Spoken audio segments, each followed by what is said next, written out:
when we can see the church, when we can see school, and we can see the home working together, it sets your kids up for immense success.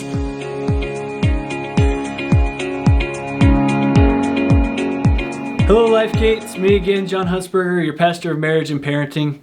Today I've asked Pastor Eric Geyer, our Family Life Executive Pastor, to join me to answer this question. So this question came from the parenting conference in many different forms, but basically the gist of the question we want to answer is, how do I get my kids involved in their faith? How do I help them make their faith their own? And some of the questions asked about Christian school, some of them asked about homeschool, some of them asked about Sunday school. So I could answer this question really well, but I believe that Pastor Eric can answer it even better, and so I've asked him to come and join me. I love it. Well, thanks so much for being here. Let me be here. I'm excited to be with you all. And probably what I'm going to tell you won't surprise you a ton, but I'm excited. The first thing I would say anytime you're trying to help your kid really internalize or own their faith is I think church is super crazy important. Of course, you have like Hebrews 6, don't forsake the gathering of yourselves together as some are the manner of doing. But even beyond that, we often use this example all the time of this little gumball. In this case, I thought it's appropriate since we're talking about kids ministry, but it represents 1 hour in your kid's week. And so in church, if your kid comes and they go to a life group, they get 3 hours a week where hopefully what's happening is the values that you're speaking at home are being reinforced by others. Hopefully even maybe in a little bit maybe not better, but a little bit more intentional way in terms of, in my life, we're sports people, and so if I want my kid to learn basketball, I take them to a basketball coach, not because, mostly because they have more expertise than me, but also because it's a different setting. It's just a little bit more opportune time to be intentionally speaking into their life in the way of basketball. And I think in many ways, church provides that opportunity. We have an incredible kids ministry team that I think loves to partner with you and loves to create an environment where it's easy for kids to be open to what Jesus wants to say to them. It's super intentional in terms of what things they're trying to get your kid to understand or to learn about, whether it's Bible stories or deeper lessons. And just if your life is anything like mine, I don't have maybe that same level of intentionality with my kids.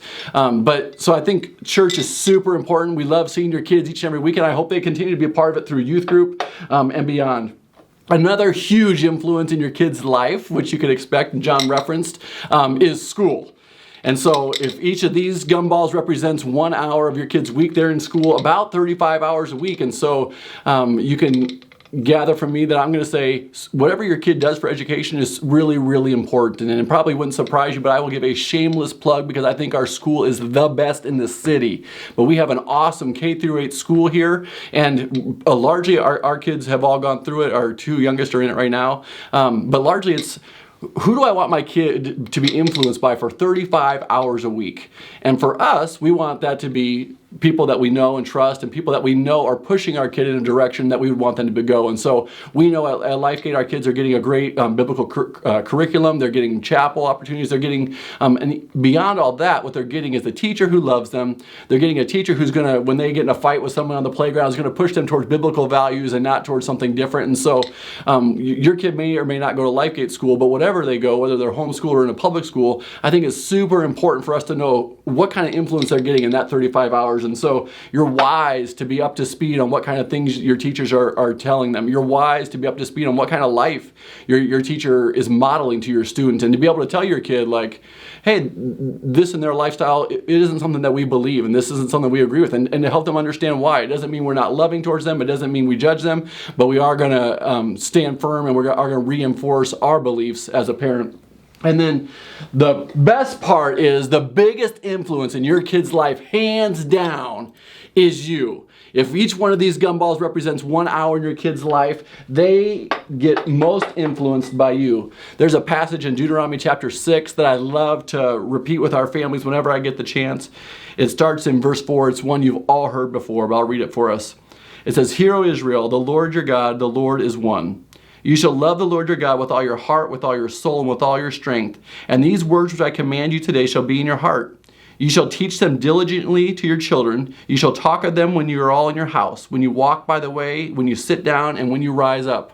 And I take it personally as a parent. I encourage you to take it personally as a parent, as a challenge to say, like, we can't overly compartmentalize our beliefs. And I think sometimes we can think, oh, I'm going to behave one way at church or at school or whatever, but really we want them to see from us that our faith influences everything about us. And so when we talk to our kids about how we vote, we talk to our kids about what things we buy and what things we don't, what things we watch on TV and what things we don't watch on TV, because our faith has influenced all those decisions. And it's important for us as parents to talk with our kids about how that's influencing us, because then they can internalize it and then they can have that impact them.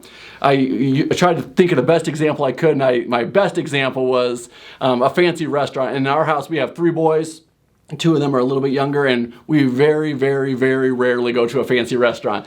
Partly because it's costly, but also because it just isn't our style. We're more casual people. But if we were to go to a fancy restaurant, our kids would learn, like, I'm going to wear a tie. I'm going to behave a little bit different. I can't put my elbows on the table. I'm going to operate from the silverware moving out to in and all these things.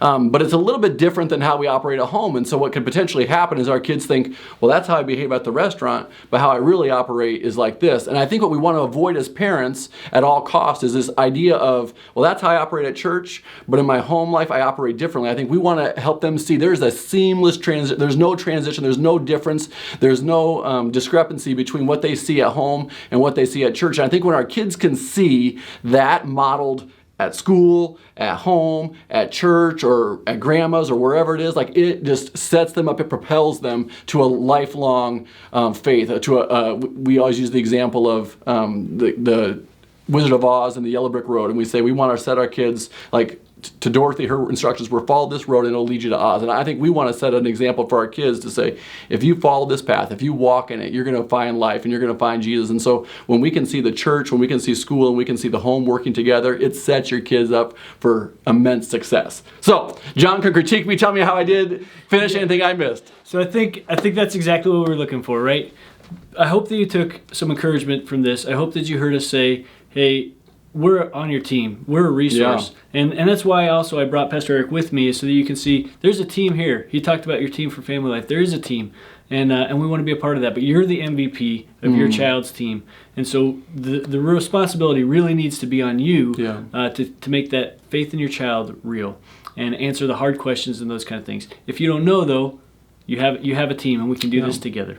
All right, well, thank you so much, Lifegate Church. This is John Hunsberger and Pastor Eric, and we're signing off.